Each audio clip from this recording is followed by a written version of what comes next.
brothers and sisters, friends and family. Much love to you. Huge greetings to you. Shalomi, homies, my friends. It is so good to see you guys. It is good to hear from you all, and it has been a wild week in Boss Clan down here in Central America. We endured a crazy lightning storm last night that almost fried our solar. It took out all of our means for internet. So I'm not exactly sure when I am going to be able to upload this, but we shall see. And this is the power of our creators. Our power of our creator keeps us alive, and he keeps us through one of the most incredible style of storms that I think I've ever seen. The lightning was just snapping all around us. It was just popping. You could see it pop, and it fried Ethernet ports on computers. And I made a major malfunction, and I did not decharge my house, because when we're solar, we have the ability to turn everything completely off. And I guess you guys do too with some breakers, but I didn't do that. And so some of these snapping electrical currents that were all around us fried a lot of stuff, but for the most part, we're still alive by the grace of our Creator. And I'm sure there's extracurricular messengers that were dealing with stuff and making sure that we didn't take it worse than what we did. So all glory to our Creator forever and ever in everything. Guys, all praises to Him. Guys, we are Yahuwah in the Torah. We are the channel that believes that, well, we believe everything. What you're looking at is 3,153 pages of book right here. We believe from page 1 all the way to the very end. And with the first 5 books, for those who don't know, are called the Torah. And the Torah, actually what that word means, it means the way forward. And we live in this religious doctrine, this religious system that's all around us. And there's most of these religions, they have zero value on the first 5 books of scriptures. And the first 5 books of scriptures are the only place anywhere that has been recorded that our Creator has spent time directly with His people in a fashion where He wants us to work and how to operate and how He wants us to worship Him. And so He gave us all of these rules and regulations, and they are absolutely beautiful. They are a blessing, and they are not a curse. And that is one of the things that people say is like, oh, you're falling under the bondage, you're falling under the curse of the Torah. And there's truth to this, because all of us who do not keep the Torah will fall under the curses of the Torah. And there's physical Torah curses, and there's spiritual Torah curses for sure. And some of the things in a curse of the Torah when we don't keep it physically is, let's say, for instance, Leviticus 11 gives us a dietary guidelines. Let's say, for instance, we start eating some lobster and we start eating some shrimp and we get very, very sick, because these type of animals are... They're not food. They are not classified as food. Same as pig. We have a certain kind of animals that our Creator has created that they're able to eat excrement. They're able to eat corpses, rotting things, and it doesn't hurt them. They can live with dead, killing parasites that will kill a human being, but they thrive, and the pig thrives just mutually because that's how our Creator has created the host in the system. Now, when we take this stuff and we eat this and we fry it all up, and you fight tooth and nail not to get rid of the pig and all the unclean food, unclean stuff that's not really food. But then there's the spirituals, the physical side is that we end up in the hospital. Some of us, hundreds of thousands of people in the U.S. alone, get sick every single year from eating pig and from eating foods that they call foods that are unclean. So that's part of it. But then also at some point we're going to go to the judgment seat, and we're going to sit there, and our Creator's going to say, hey, you said you loved me with all of your heart, with all of your mind, with all of your soul, but you rejected everything I said. Explain to me exactly how that's loving me with all your heart, mind, and soul. And the Christians will have an answer for everything. They're all about grace. It is all about the kindness and the love, and it doesn't matter about anything else as long as there's kindness and love and compassion and that warm, fuzzy feeling of we're all going to go to heaven, we're all going to get on this magical rapture bus, and none of us have to endure anything till the end. And there's all these lies we've inherited, including the lie of worshiping our Creator on the wrong day. That is something that there's no answer for. But in Christianity, you will say, well, Jesus rose from the grave. And that's that's what we call the Lord's Day. And if that's the Lord's Day, then us humans have decided that's the day we're going to worship, even if our Creator has said, I want you to worship on the seventh day. Not only has he said that over and over and over, it's something that is built into our entire realm. Shabbat was being kept before creation was ever created.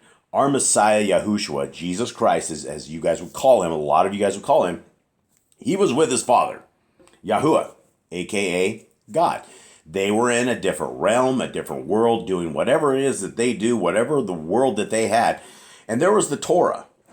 The Torah was made before creation. We get that in a lot of the extracurricular books. So our Messiah had the opportunity to grow up, I would guess, with his Father under the same rules and regulations that his Father has given to us. And he says, I wish you guys would live and abide by them.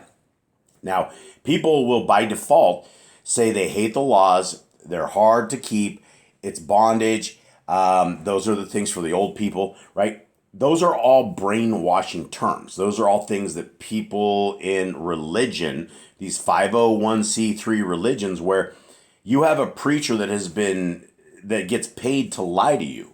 You have a preacher up there that preaches a quarter, if that, maybe even an eighth of the scriptures, but he doesn't preach the entire foundational. It's like reading the book War and Peace and starting 3/4 of the way through the book and thinking you're going to understand anything that's going on. You will have no idea. So somehow we've come to the understanding that we can just pick out the books of Paul and say, okay, well, here's our doctrine. Well, Paul says some stuff that sounds a little sketchy when you actually read the rest of the book, but we're going to follow this man-made doctrine anyway, which by default makes Paul your God. And that just infuriates a tremendous amount of people, and I don't mean to infuriate anybody. If you don't have Paul as your God, then you will love, without a shadow of a doubt, Genesis, Exodus, Leviticus, Numbers, and Deuteronomy.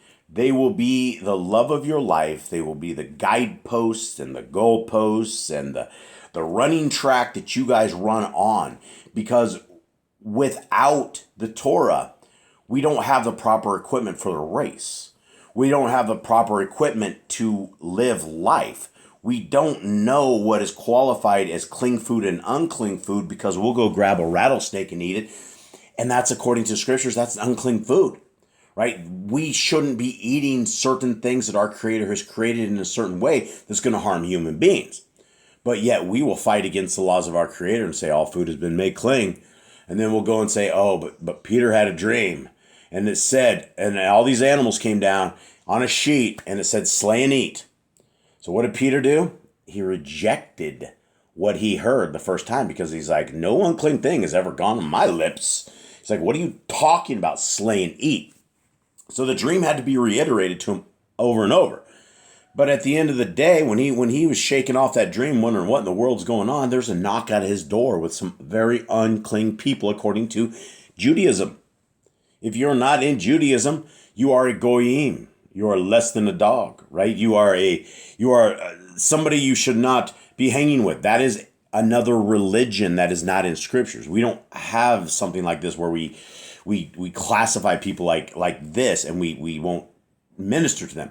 But that's what Peter had. That's what he growing up in Judaism, they knew not to talk to the goyim. And so when he was having this dream that the dirty have been made clean, essentially he was given a green light to go and minister to those who are unclean, those who in their eyes were the dogs, those who didn't keep scriptures, the Gentiles. And guys, it's not a good thing to be a Gentile. I realize in religion, especially Christianity, they have programmed everybody to say they are good Gentiles. But there's no such thing as a good Gentile. Gentiles are out of covenant. They do not believe what the scriptures say to believe. We have a set of guidelines. We have a set of rules. And inside these set of rules is where we will find all of these readings that we are reading here on this channel. So guys, this is Yah Scriptures. You can pick up one of these. This is a limited edition. If you want to have a large print, 3,153 page book. Guys, this is a large study book. This is a once in a lifetime book. I don't know if we're going to get more of these, but I do know that we still have them in stock, and we are able to get our brothers and sisters in chains one of these scriptures. And this is absolutely very effective. We have been extremely effective with our brothers and sisters in chains. We're going to be doing some podcasts with some of them. Some folks in the darkest places and regions that are out there. We're getting ready to do some podcasts. So we're bringing some light out, and we're going to be showing these guys some light as well. In today's reading, we're reading out of the very last book that you will find in Yah Scriptures. It's the book of Khalidi, and it's also a nickname is the book of the Nazarene. And these are the words of our Messiah. When our Messiah was talking in the book of Matthew, Mark, Luke, and John, Khalidi would be the next book right after that, before it went into Acts. This is prior to Acts. This is still the works and the way of our Creator, how he is talking, how he's communicating, how he shows us the Torah walk. And the big mistake that all of us have in Christianity, or all of us have in religion, is that people believe that our Messiah did away with the Torah, that he brought us something new, or a way forward that is contrary to what Scriptures has. And that's what, when you say that you're a follower of Christ and everybody goes, oh, I love Jesus, I love Jesus, I love Jesus, but they hate his dad because they don't like his words. And you can say it, you read through Scriptures and people are always talking about lip service, right? It's always these people talk with their lips, but their hearts deceive them. They are not what they say. Now, Messiah is going to talk to us a little bit more about this, and about what it means to be a follower of our Messiah, of him. So in 19, this is in chapter 10, verse 19. Yahushua said, "Those who do not build with me are destroyers of my works, and those who pay lip service only are useless tools." It's interesting, because I didn't read any of this today, and I don't know what this was, but the intro that we led into this is exactly a great intro for this, because Christianity, religion, whatever it is, it's lip service if you're not obeying the commandments of our Creator. We have 180 commands, roughly about 180 commands that we can keep today, and it's not animal sacrifice. You're not out there killing animals because you don't need to. We have a priest, we have a sacrifice, and we have a way forward. But the way forward involves keeping the laws, statutes, and commandments of our Creator. So when Messiah is talking about those who pay lip service are only useless tools, that's a horrible thing coming from our Messiah, right? You don't want to be called a tool. That's something, it's a derogatory thing. We talk about people who become tools. They're just useless. And the destroyer of Messiah's works is if you will destroy the Torah. His works are the Torah. His works were always the Torah. He was healing the broken. He was making things happen. He was a mover and he was a shaker. And he was our litmus test of the Torah made flesh, because everything he did, he walked in the Torah, which shows us that we can as well. He continues on and says, "Never judge any man by the words of his mouth, and keep away from those who pour them out in a torrent." Huge thing, right? This is words for life, right? Never judge any man by the words of his mouth, and keep away from those who pour them out in a torrent is very, very big. Why should we never judge a man by the words of his mouth? Well, it's not always truth, right? A lot of people just sit there and spout it out. And then we're told about keeping away from those who just sit and talk and talk and talk. We know who those people are. Have no dealings with those who do their good deeds in public, and shun those who punish themselves forward for attention. The crazy thing is, this is the same stuff that we've heard before, right? Messiah is not reiterating anything that's new. We've talked about in Scriptures, in the Besorah, Matthew, Mark, Luke, and John, we hear about the Pharisees and those who do those deeds. We heard about the little widow who was tossing in just little tiny cents, and then you had these huge rich guys and they're just tossing them in, right? And our Messiah says her hers was everything that she had, which was why it was so much more important than those who had everything and they were just tossing them in there to look good, right? We're to be doers of the word. We're not to be out there with a shining light on us. Guys, we have been given the Torah, the most amazing thing ever. This is a chance at us to be able to live under the Torah, but we didn't bring the Torah.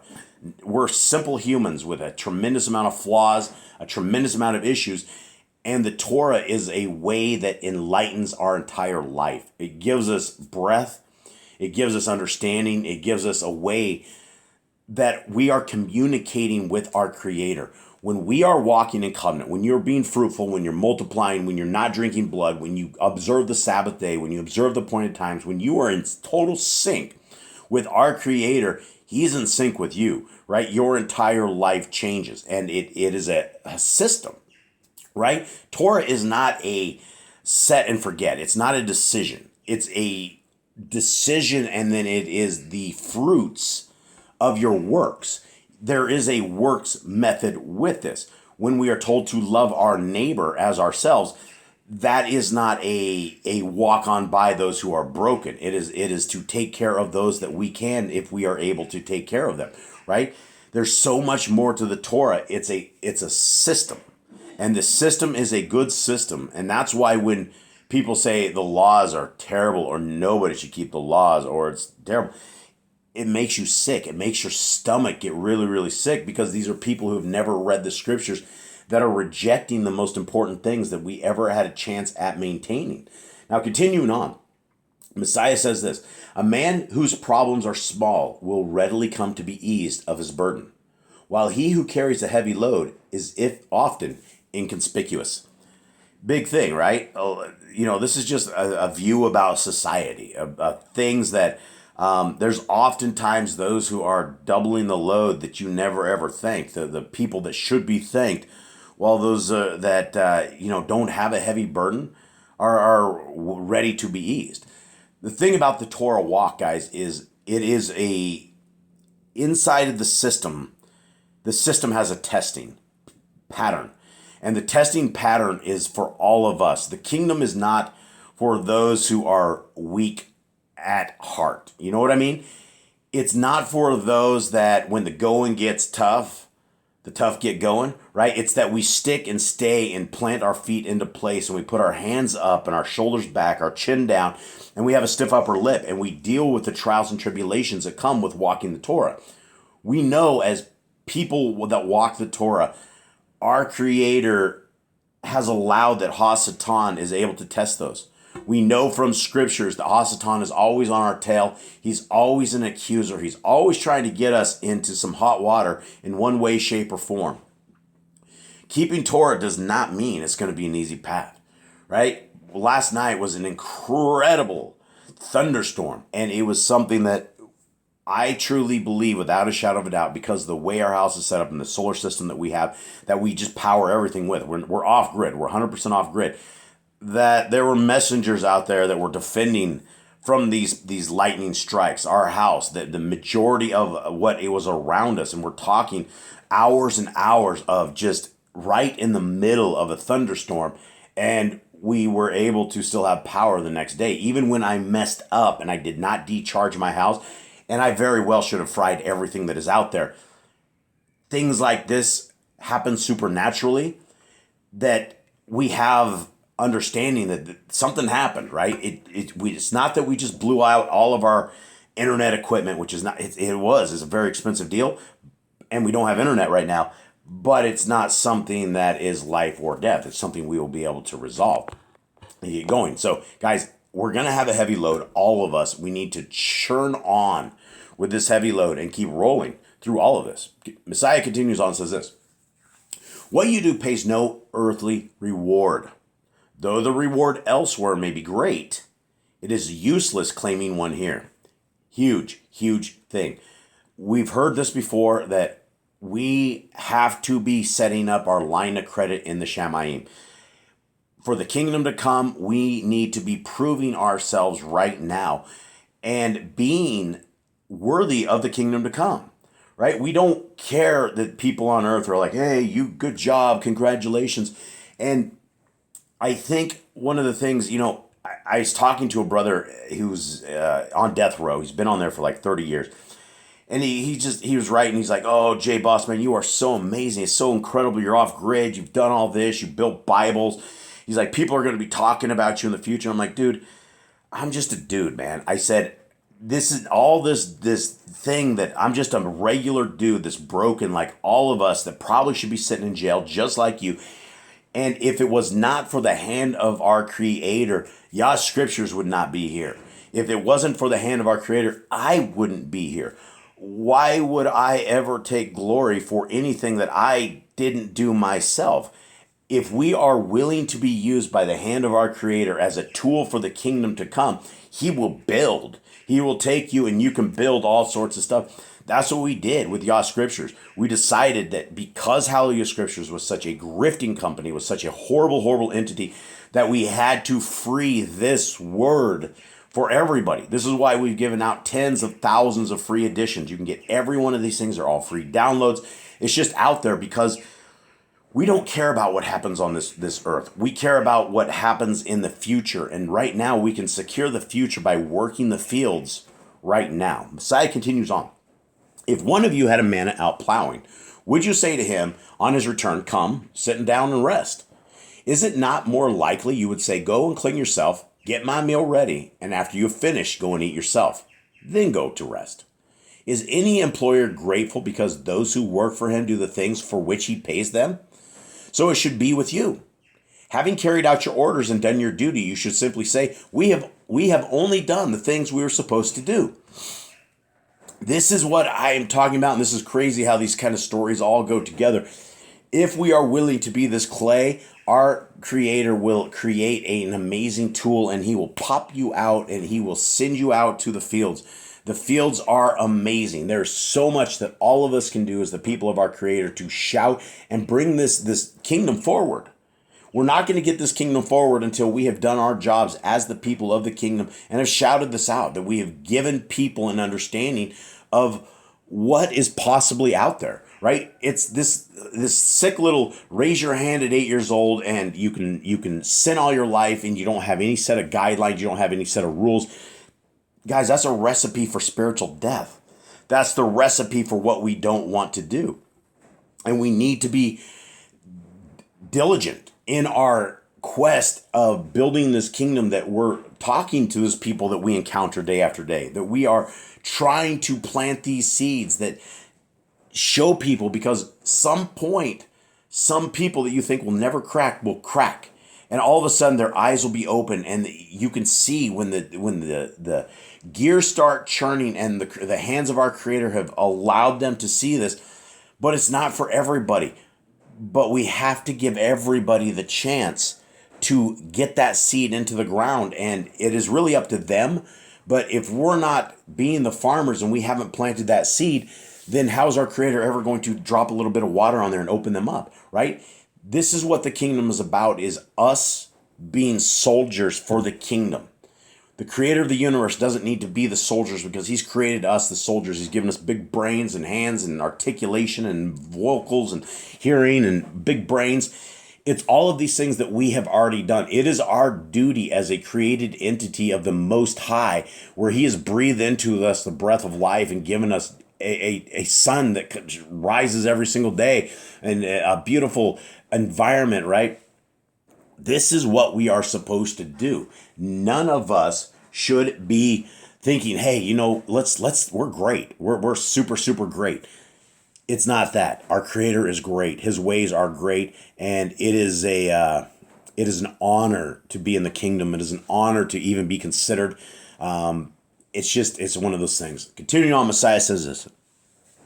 Many will seek to snare you in a net of words, but avoid the meshes spun by their wiles. Never talk about anything not thoroughly and honestly believed. The blind cannot lead the blind, and if they do, fall into a ditch. No man can walk confidently in darkness without a light. The eye is the lamp of the body, and if the lamp is defective, the whole body is in gloom. The Ruach HaKodesh is the lamp of the soul. But if it remains unlit, it serves no purpose. Okay, big stuff here. A lot of stuff that we need to take in. We'll see what this looks like right here. I'll just move this down in case we don't make it past this. We've heard this before, right? The eye is the way of evil is through our eyes. It gets into our soul. It's why I'm always trying to encourage men and women to ditch this adultery, making pornography, that you will ditch this evil that has been manifested in this generation of nudity, in this generation of videos and cameras and things of this nature. The entire nudity scene is so bad that once you are in it, then you're sitting there and it's a system. It's a system of corruption. It's a system of endless women. It's a system of endless men. Everybody wants to take their clothes off, right? As you are doing this, you're corrupting yourself. You're making yourself an adulterer. You're making your wife an adulterer. If you're not married, you're making your future spouses adulterers with you, right? This is a crime that does have a past that moment judgment that has to be entered, right? We can't continue on in adultery. We can't continue on in doing evil things. If we are walking around in these evil things, we're going to fall down. It's hard to walk through the darkness, right? For us out here where we're in the middle of the jungle, when we lose power, it's dark. It's really, really dark. And it's something that we all have seen in our life. We've all been in those dark places where it's sketchy. It's beyond what it is. But if our eyes is the lamp of our body, right, we're able to see it.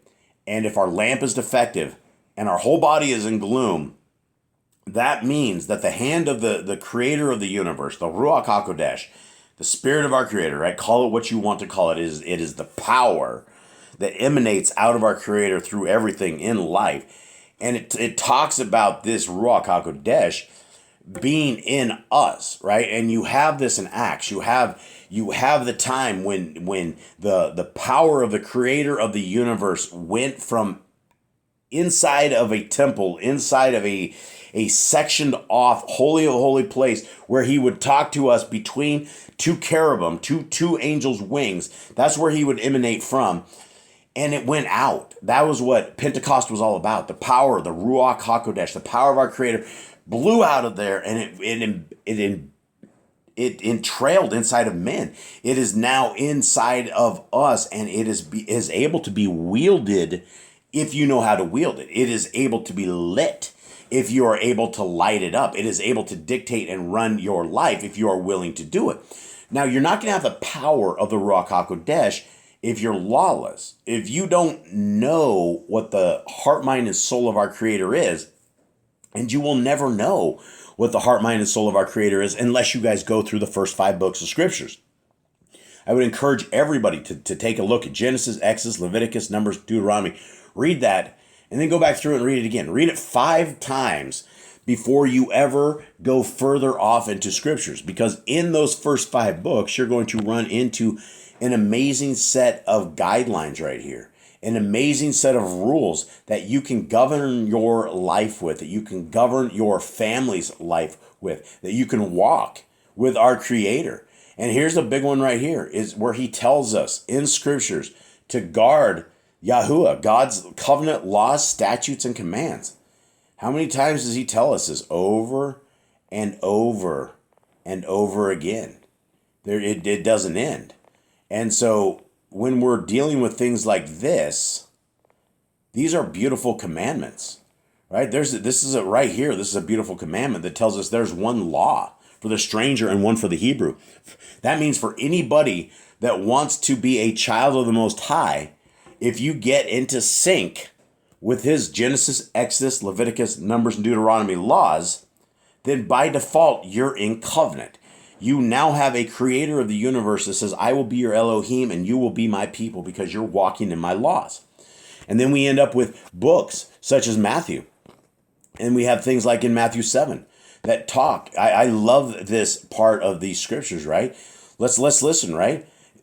We want to be a good fruit, right? We all want to be something that is beautiful in the eyes of our creator, right? And if we're living in sin, that's not going to be beautiful. when we have a beautiful set of rules and a beautiful creator and beautiful set of guidelines, and we're not beautiful because we're walking as Hasatan walks and as the world walks. Well, this is another set of words that our Messiah has said, because he says, enter in through the narrow gate, because the gate is wide and the way is broad that leads to destruction, and there are many who enter in through it. So a lot of people find this narrow gate, right? It says a lot of people find the gate, but then he continues on, but the gate is narrow and the way is hard pressed, which leads to Kai, and there are few who find it. Okay, what leads to life, right? How is it that there's all these people that enter through this gate, but they say the gate is narrow and is hard pressed? It's not. It's a hard path. This is not an easy path. So how is it that only few find it when we have billions of people in religion that all believe that they have found it? How can this be true? Continuing on, Messiah says, but beware of the false prophets who come to you in sheep's clothing, but inwardly they are savage wolves. By their fruits you shall know them. Are grapes gathered from thorn bushes or figs from thistles? So every good tree yields good fruit, but a rotten tree yields rotten fruit. A good tree is unable to yield wicked fruit, and a rotten tree to yield good fruit. Every tree, my friends, you guys would be a tree that does not bear good fruit, is cut down and thrown into the fire. So then by their fruits you shall know them.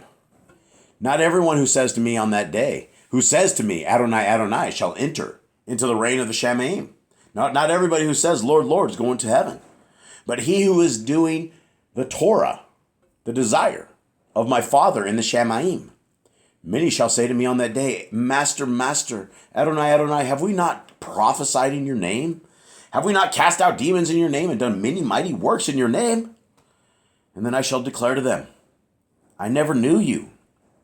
Depart from me, you who work lawlessness. Therefore, everyone who hears these words of mine and does them shall be like a wise man who built his house on the rock. And the rain came down and the floods came and the winds blew and beat on that house. And it did not fall, for it was founded on the rock. And everyone who hears these words of mine and does not do them shall be like a foolish man who built his house on the sand. And then I shall declare to them, I never knew you. Depart from me, you who work lawlessness. Big words from our Messiah. Huge final words in this. It's all about the law. The kingdom's all about law keepers. And if we want to be part of this kingdom, we need to abide by the rules of the kingdom. The rules by the kingdom are very easy. They're gentle. They're not bondage. They're the anti-bondage. Bondage is living without them. Not having any freedom is being lawless. Talk about being a pawn to the system, a pawn to Hasatan if you're lawless. So with that, my friends, much love to everybody. Have a wonderful day. I'm out.